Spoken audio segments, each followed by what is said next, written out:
حياكم الله.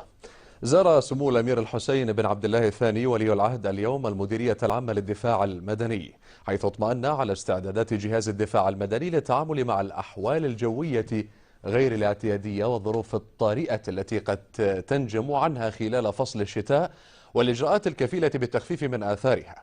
وأكد سموه ضرورة مواصلة جهود تطوير وتحديث الجهاز للارتقاء بسوية الخدمات التي يقدمها إلى أعلى المستويات، وبما يجسد رسالته الإنسانية في الحفاظ على سلامة أبناء وبنات الوطن والمقيمين في المملكة.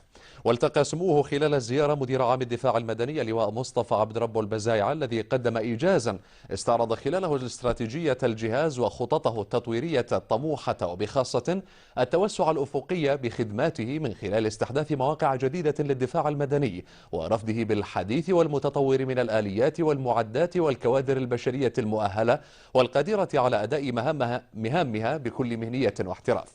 وأبدى سمو ولي العهد ارتياحه للمستوى المتطور الذي وصل إليه جهاز الدفاع المدني إعدادا وتأهيلا وأداء ميدانيا. وجال سموه في جناح القيادة والسيطرة والعمليات، حيث اطلع على أحدث التقنيات الفنية والتكنولوجية من أنظمة الاتصالات عالية المستوى، والتي يتم استخدامها لضمان القيادة والإدارة الفعالة للحوادث الكبرى. كما استمع سموه إلى شرح عن حافلة القيادة والسيطرة التي تعتبر بما تحتويه من أنظمة اتصالات وعمليات متطورة بمثابة غرفة عمليات وسيطرة متنقلة، يتم من خلالها الاطلاع على جميع الإجراءات والفعاليات الميدانية بالصورة من خلال طائرة مسيرة ترتبط بكاميرات مراقبة تلفزيونية.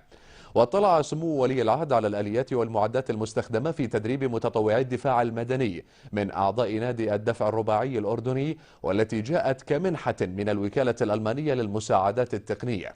واستمع سموه من رئيس مجلس أمناء نادي الدفع الرباعي الأردني العين حسين المجالي، وبحضور السفيرة الألمانية في عمان، إلى شرح عن المعدات والأنشطة التطوعية التي يقوم بها